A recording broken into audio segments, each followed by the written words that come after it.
मुख्यमंत्री धामी ने की केंद्रीय पर्यावरण मंत्री भूपेंद्र यादव से मुलाकात। इको सेंसिटिव जोन में छूट प्रदान करने रिव्यू पिटीशन दायर करने की मांग।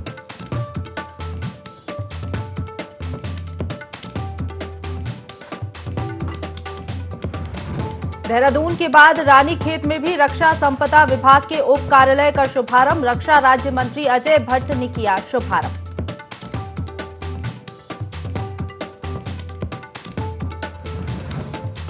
भ्रष्ट आईएएस रामविलास यादव को लेकर कांग्रेसी नेता प्रीतम सिंह ने साधा सरकार पर निशाना। कहा, यादव के केस से जीरो टॉलरेंस का सच आया सामने।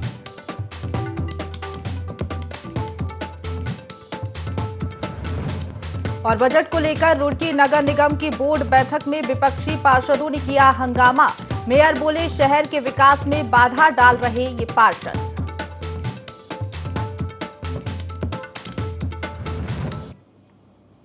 नमस्कार, देवभूमि लाइव में आप सभी का स्वागत है। आपके साथ मैं हूं प्रशंसा। पंचम वाहिनी एसएसबी चंपावत के कमांडेंट प्रमोद देवरानी के दिशा निर्देश पर एसएसबी ने नेपाल सीमा से लगे कई गांव के 37 ग्रामीणों को निःशुल्क कंबलों का वितरण किया। इसके साथ ही ग्रामीणों की समस्याओं को सुना।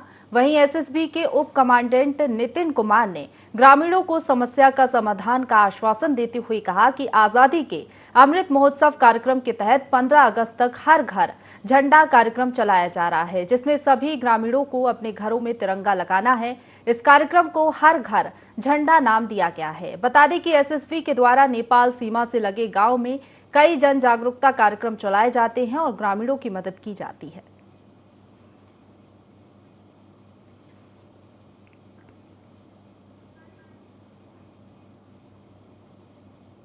अगली खबर का रुख करेंगे, जहां रोडवेज का लोहाघाट डिपो चालक परिचालकों की भारी कमी से जूझ रहा है। चालक परिचालक की कमी के चलते बसों के संचालन में काफी दिक्कतें हो रही हैं। चालक परिचालकों का कहना है कि कमी के कारण उन्हें डबल ड्यूटी करनी पड़ रही है, जिसका प्रभाव उनके स्वास्थ्य पर भी पड़ रहा है और अपने परिवार को समय भी नहीं दे पा रहे हैं। उन्होंने कहा, इतनी भयंकर गर्मी में वह लोग दिल्ली, देहरादून, गुड़गांव, हल्द्वानी, काशीपुर से ड्यूटी करके वापस आते हैं, लेकिन डिपो में चालक परिचालक कम होने से प्रबंधन के द्वारा उन्हें फिर से ड्यूटी पर भेज दिया जाता है। उन्होंने निगम प्रबंधन से लोहाघाट डिपो में जल्द से जल्द चालक परिचालकों की नियुक्ति करने की मांग की है।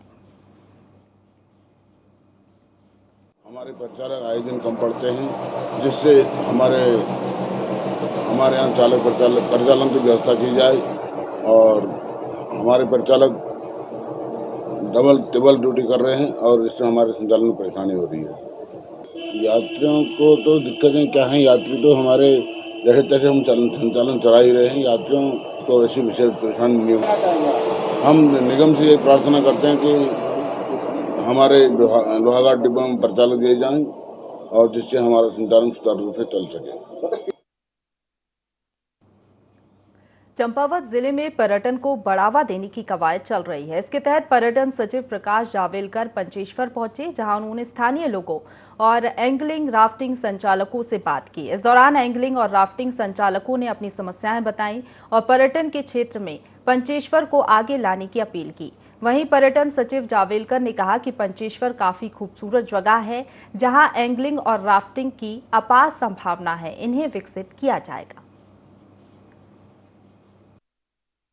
चंपावत में जो अपार संभावनाएं जो दिखती है हम लोगों को, एक तो एडवेंचर स्पोर्ट्स की दिखती है और दूसरा जो सरकार की जो नए योजनाओं पर काम होना है वो है मानसखंड कॉरिडोर पे। तो यहाँ पर जो प्राचीन हमारे जो मंदिर है और बहुत प्रसिद्ध हमारे यहाँ के ऐसे आध्यात्मिक स्थान हैं, उनको हम लोगों को रोड की कनेक्टिविटी से, रोपवे की कनेक्टिविटी से जोड़ना है ताकि पर्यटक यहाँ पर बहुत आसानी से आ सके।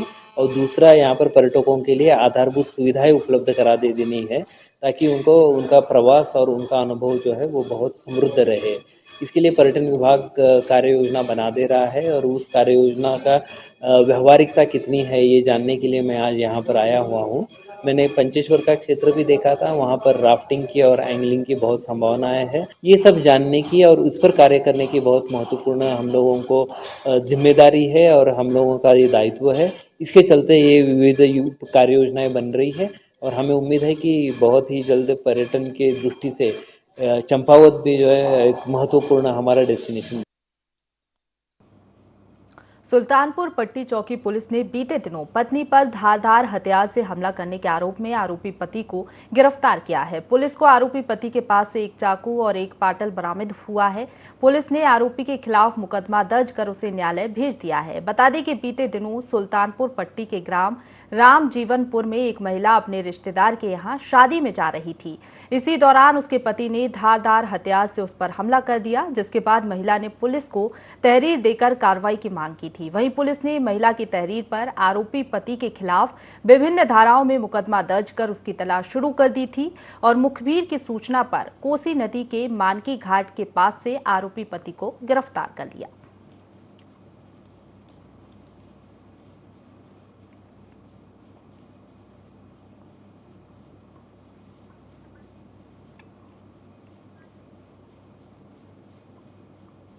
कालाढूंगी के बिदरामपुर में बाप ने अपनी ही बेटी पर कुल्हाड़ी से हमला कर दिया।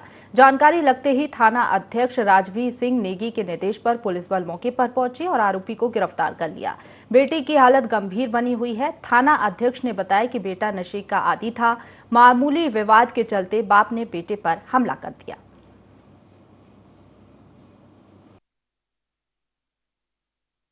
रामपुर चकलवा में नरेंद्र प्रसाद और इनके पुत्र अनिल प्रसाद, जिनका आए दिन दोनों में विवाद रहता है, तो कल प्रातः के समय नरेंद्र प्रसाद ने अपने पुत्र अनिल को शराब के नशे में कुल्हाड़ी से मार दिया, जो इस समय आईसीयू में भर्ती है और जिसकी स्थिति गंभीर बनी हुई है।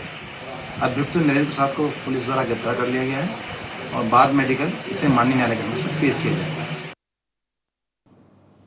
ऋषिकेश आने वाले पर्यटकों को अब श्यामपुर फाटक पर जाम का सामना नहीं करना पड़ेगा। श्यामपुर फाटक पर लगने वाले जाम की समस्या को दूर करने के लिए एनएच की ओर से फ्लाईओवर निर्माण के लिए डीपीआर तैयार की जा रही है। इससे अंदाजा लगाया जा सकता है कि जाम की समस्या से निजात पाने के लिए कागजी कार्रवाई शुरू हो चुकी है। जानकारी के लिए बता दें कि सीएम धामी पूर्व में भी इस ओर ध्यान दे चुके हैं।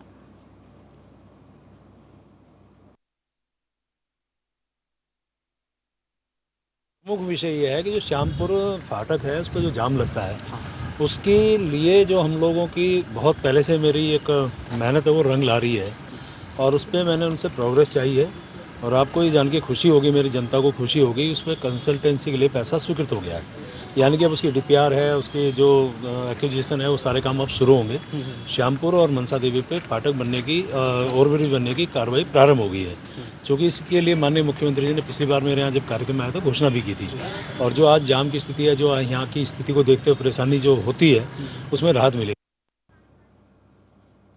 मुख्यमंत्री पुष्कर सिंह धामी ने नई दिल्ली में केंद्रीय पर्यावरण, वन एवं जलवायु परिवर्तन मंत्री भूपेंद्र यादव से शिष्टाचार भेंट की। मुख्यमंत्री ने केंद्रीय मंत्री के साथ राज्य से संबंधित विभिन्न विषयों पर चर्चा करते हुए कहा कि राज्य के विकास के इकोलॉजी और इकोनॉमी में संतुलन पर फोकस किया जा रहा है। इसके साथ ही वनाग्नि को रोकने के लिए प्रभावी योजना पर काम किया जा रहा है। मुख्यमंत्री ने समस्त राष्ट्रीय पार्कों और वन्य जीव विहारों की परिधि से 1 किलोमीटर की दूरी में स्थित क्षेत्र को इको सेंसिटिव जोन घोषित किए जाने संबंधी न्यायालय के आदेश, उत्तराखंड जैसे वन बाहुल्य प्रदेशों को यथा आवश्यक छूट प्रदान करने के लिए केंद्र सरकार के स्तर से रिव्यू पिटीशन दायर करने का अनुरोध किया है।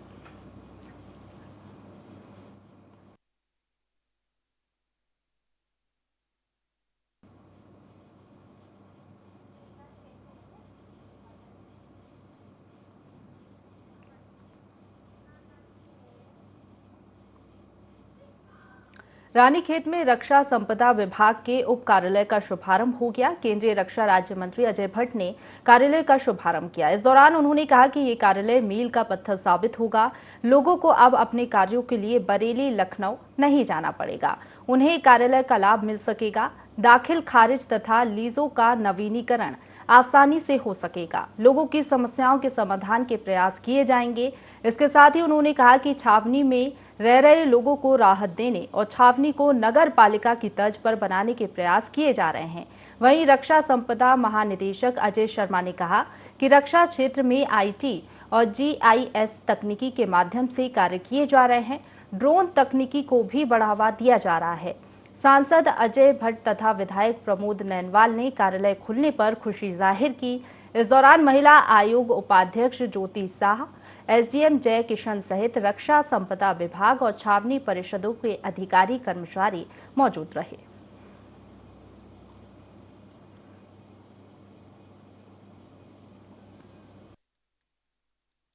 संपदा का कार्यालय जो बड़ा है 22 साल बाद देहरादून में खुला और हम सब ने रक्षा मंत्री जी से प्रार्थना करी कि रानीखेत में इसकी बहुत आवश्यकता है कि वहां बरेली जाना पड़ता है और अन्य लोगों को मेरठ जाना पड़ता है मेरे गढ़वाल मंडल से। तो उन्होंने हमारी बात को माना और प्रधानमंत्री जी ने उस पर मोहर लगाई।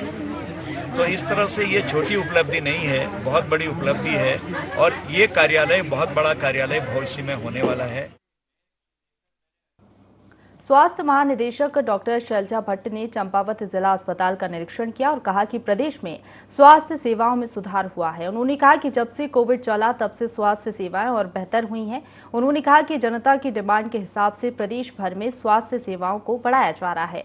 चंपावत जिला अस्पताल के निरीक्षण के दौरान उन्होंने यहां की व्यवस्थाओं पर संतोष व्यक्त किया। उन्होंने कहा कि जिला अस्पताल में प्राप्त चिकित्सकों की मौजूदगी है और यहां के मरीज भी यहां की सेवा से संतुष्ट हैं। उन्होंने कहा कि कुछ मामलों को छोड़कर यहां पर पर्याप्त स्टाफ है। इस अवसर पर उन्होंने स्वास्थ्य कर्मियों से मुलाकात कर उनकी विभिन्न समस्याओं के बारे में विचार विमर्श किया। सभी स्पेशलिस्ट यहाँ पर मौजूद हैं, पर सीएमएस साहब ने अवगत कराया कि स्टाफ नर्स की कमी महसूस होती है क्योंकि कई सारे नए डिपार्टमेंट्स यहाँ पे खोल दे रहे हैं, जैसे आईसीयू, पैलिएटिव वार्ड और अभी ये लोग जल्दी ही डायलिसिस वार्ड भी शुरू कर रहे हैं। स्टाफ नर्स के रिक्त पद के अगेंस्ट ये नहीं है, उनको रिक्त पदों से इतर भी आवश्यकता है कि हमारे सर्जन जो हैं वो बहुत अच्छा काम कर रहे हैं और ओटी भी सुव्यवस्थित है। मरीज यहाँ की सुविधा से संतुष्ट नजर आ रहे हैं और गायनेकोलॉजिस्ट सीजर कर रही हैं, डिलीवरीज ठीक हो रही हैं, फिजिशियन सर्जन भी अपना अपना काम कर रहे हैं।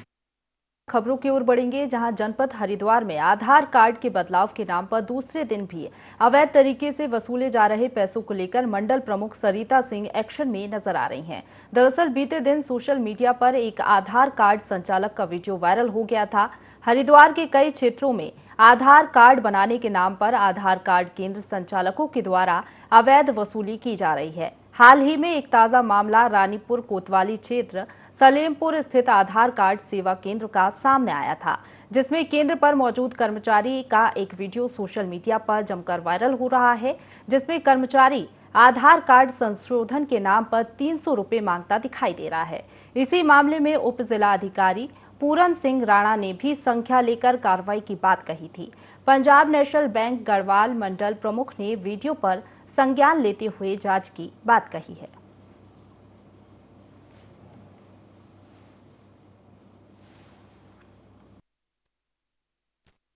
नंबर लिंक करवाना था, अपडेट करवाना है। पहले 100 बताया, उसके बाद 150 लिए। तो अभी कोई नहीं, इनने पर्ची दे रखी, 2 दिन बाद आके देखना कहा, अपडेट हो जाएगा, ठीक है, नहीं तो हमें बताना कहा। बोला कि अभी 150 नहीं दोगे तो आपका कैंसिल हो जाएगा। नहीं, अभी हमारे संज्ञान में नहीं थी ये बात। आप लोगों ने इस चीज को रखा है तो इसकी जांच कराएंगे और अगर कोई गलती अनियमितता पाई जाएगी तो डेफिनेटली उसके अगेंस्ट एक्शन लेंगे। मैं आपको बताती हूँ जो गाइडलाइन है, इसमें जो मैंडेटरी बायोमेट्रिक अपडेट है that is completely free of cost. Aadhaar enrolment is completely free of cost. Biometric update के लिए 100 रुपीज चार्ज है एंड डेमोग्राफिक अपडेट के लिए 50 रुपीज और डाउनलोड एंड कलर प्रिंट के 30 रुपीज। इससे ज्यादा लेना ही नहीं है। ठीक है, हम उस वीडियो की जांच और जो सत्यता है उसकी जांच करवाते हैं।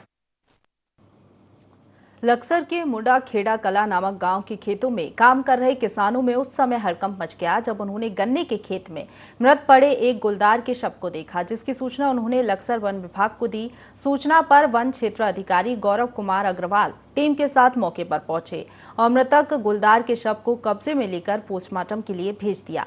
वहीं वन क्षेत्र अधिकारी गौरव अग्रवाल ने बताया कि गुलदार के शव को पोस्टमार्टम के लिए भेजा जा रहा है।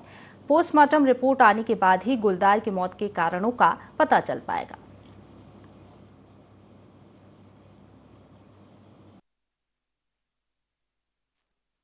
तो मैं काम कर रहे थे, घास काट रहे थे, उन्होंने हल्ला दिया कि भाई खेत में फटाया। तो वन विभाग को जब सूचना दी हो पत्रकार को भी सूचना दी है। जी, गुलदार के शव के मिलने की सूचना प्राप्त हुई थी। सूचना पर हमारी टीम मौके पर पहुंची है। मृत्यु के कारणों का अभी पता नहीं चल पाया है। पोस्टमार्टम के बाद ही पता चल पाएगा। इसको पोस्टमार्टम के लिए ले जाया जा रहा है। रुड़की के भगवानपुर थाना क्षेत्र में दो पक्षों के बीच विवाद हो गया, जिसमें एक युवक की गोली मारकर हत्या कर दी गई। सूचना पर पहुंची पुलिस ने मृतक के शव को पोस्टमार्टम के लिए सिविल अस्पताल की मोर्चरी में भिजवा दिया है और पुलिस मामले की जांच में जुट गई है। उधर युवक की मौत की खबर सुनकर परिजन भी पोस्टमार्टम हाउस पर पहुंचकर उन्होंने हंगामा किया। बता दें कि गगनहर कोतवाली क्षेत्र के सुनहरा गांव निवासी 26 वर्षीय कुणाल उर्फ बाबू का भगवानपुर थाना क्षेत्र के प्रेमराजपुर गांव में पुराने विवाद को लेकर कहासुनी हो गई। मामला इतना बढ़ गया कि एक पक्ष ने तमंचा निकालकर उसे गोली मार दी। वहीं सूचना पर पहुंचे परिजन युवक को घायल अवस्था में रुड़की के एक निजी अस्पताल लेकर पहुंचे, जहां चिकित्सकों ने उसे मृत घोषित कर दिया। दो पक्षों का झगड़ा हुआ जिसमें उसकी जो है गंभीर रूप से घायल हुआ। उसे यहाँ पे हॉस्पिटल बिना विशाल लाया गया। यहाँ पर उसे डॉक्टर द्वारा मृत घोषित कर दिया गया है। इसमें अभी तक जानकारी पे आया है कि कल भी इसमें एक पक्ष में झगड़ा हुआ था। उनके विरुद्ध जो है अभियोग लिखा गया है नगर थाने में और आज उनका जो है झगड़े की पुनरावृत्ति। अभी तक जानकारी पूरी प्राप्त नहीं हुई है। घटनास्थल पर जाकर पूरी तहकीकात कर इस पर पूरी आगे आपको जानकारी दी जाएगी। देहरादून से खबर मिल रही है, जहां उत्तराखंड के लिए मौसम विभाग ने अलर्ट जारी किया है। 26, 27, 28 जून को बारिश का येलो अलर्ट मौसम विभाग द्वारा जारी किया गया है। भूस्खलन और सड़कें बंद होने की संभावना जताई गई है। देहरादून से खबर बता रहे हैं, उत्तराखंड के लिए मौसम विभाग ने अलर्ट जारी किया है।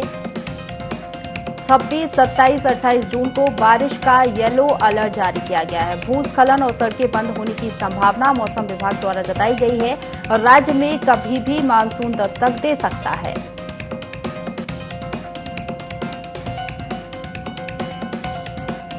उत्तराखंड के लिए मौसम विभाग ने अलर्ट जारी कर दिया है।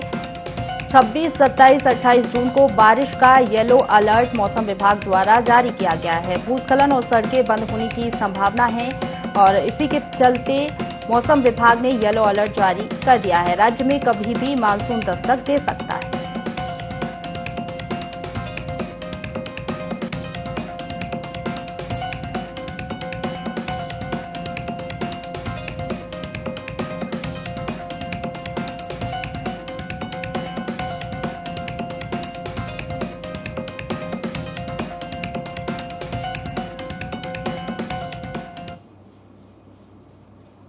देहरादून से खबर है, जहां प्रदेश में पहली बार हॉर्टिकल्चर पर विजन डॉक्यूमेंट जारी होगा। हॉर्टिकल्चर को लेकर बड़ी योजना बनाई जा रही है। आपको बता दें 30 जून को विजन डॉक्यूमेंट जारी किया जाएगा। विभागीय मंत्री गणेश जोशी लगातार अधिकारियों की बैठक ले रहे हैं और 95 ब्लॉकों में सभी अधिकारियों और किसानों से मंत्री ने इसके लिए सुझाव लिए हैं। फील्ड कर्मचारी और किसानों के सुझाव विजन डॉक्यूमेंट में शामिल किए जाएंगे। इसके साथ ही आपको बता दें, उद्यान और हॉर्टिकल्चर को बढ़ावा देकर पलायन में कमी आएगी, ये मंत्री का कहना है। इसके साथ ही कई सुझाव किसानों के लिए लिए जा रहे हैं।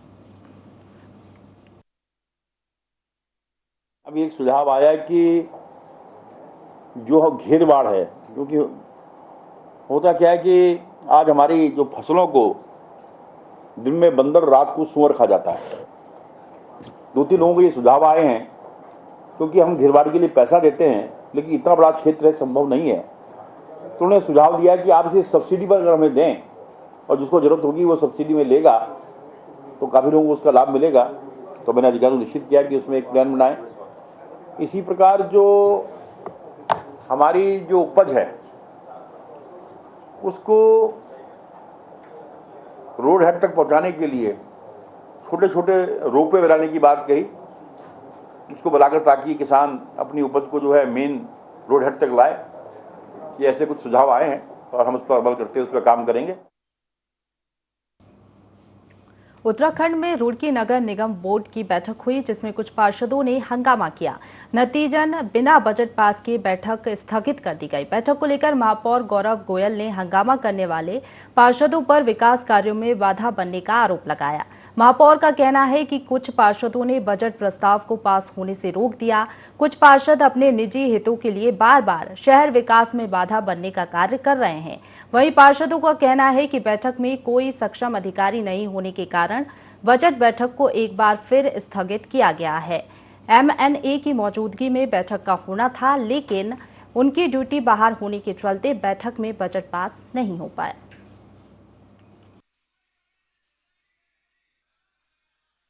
बजट को लेकर यह बैठक की गई थी और हमारे MNA मुख्य नगर अधिकारी जो थे वो केदारनाथ में ड्यूटी में होने के कारण वो उपस्थित नहीं हो पाए। और विषय ये था कि बजट जब पिछली 23/4/2022 को जो बोर्ड की बैठक हुई थी उसमें बजट को स्थगित किया गया था। जब बजट स्थगित होने के बावजूद भी इन्होंने 15 करोड़ रुपए के लगभग कार्य नगर निगम में किए हैं जो बिल्कुल नियम विरुद्ध हैं। वो कार्य क्यों किए गए, यह उत्तर हम MNA साहब से चाहते थे। MNA साहब नहीं थे। हमने 10 दिन के लिए फिर दोबारा से बजट को स्थगित किया। आज 4-5 प्रस्ताव पास हुए, 2-3 प्रस्ताव, ज़्यादा प्रस्ताव आज नहीं थे। बजट के लिए विशेष बैठक थी। कुछ पार्षदों द्वारा पूर्व में जो नगर निगम का बजट था उसको रोकने का काम किया गया था। आज पुनः हमने बजट बैठक रखी थी, बजट को हम लेकर के आए थे और बजट बैठक के अंदर हमने बजट रखा और फिर दोबारा उन पार्षदों द्वारा शहर का बजट रोक लिया गया है। निर्माण कार्य वास्तव में प्रभावित होंगे और नगर निगम संबंधित आम जनता की सुविधा के जितने कार्य हैं वो सब बाधित होंगे। जो बोर्ड बैठक के अंदर पहले प्रस्ताव पास हुए थे उन्हीं में से कुछ एक के काम हुए हैं और 15वें वित्त और केंद्रीय वित्त का जो पैसा था उससे वो बजट निकले हैं और निश्चित रूप से फिलहाल विकास कार्य शहर के रोक दिए गए हैं इस बोर्ड की बैठक में कुछ पार्षदों द्वारा शहर का बजट ना पास करके। पिथौरागढ़ के डीडीहाट अस्पताल में तैनात ANM नर्स का बाल विवाह कराने के आरोप में गिरफ्तारी हुई है। ANM कर्मचारी पर एक किशोरी की 2 बार शादी कराने के आरोप लगे हैं। धारचूला क्षेत्र में ANM कर्मचारी के साथ मिलकर परिजनों ने अपनी ही 12 वर्षीय बेटी का 2 बार बाल विवाह करवाया। वहीं इस मामले में आरोपी मां समेत एक व्यक्ति की पहले ही गिरफ्तारी हो चुकी है। बेरीनाग क्षेत्र में एक पब्लिक के माध्यम से हमारे पास सूचना मिली थी जिसमें एक 12 वर्ष की बच्ची की शादी हुई थी। उसके अंतर्गत कार्रवाई करते हुए बच्ची की मेडिकल और 164 CRPC के बयान करवाए गए और इन्वेस्टिगेशन में ये सामने आया कि कुल 4 इसमें अभियुक्त हैं जिनमें से 3 लोगों की गिरफ्तारी हो चुकी है। इन 3 लोगों में से एक बच्ची की मां है, एक नर्सिंग स्टाफ की एक महिला है जो कि एक बिचौलिए का काम कर रही थी और एक पुरुष है जिसके साथ इस बच्ची की शादी हुई थी। कुल 3 गिरफ्तारियां अभी तक की गई हैं। इसी के साथ बुलेटिन में फिलहाल इतना ही। खबरों का सिलसिला लगातार जारी है, आप बने रहिए हमारे साथ।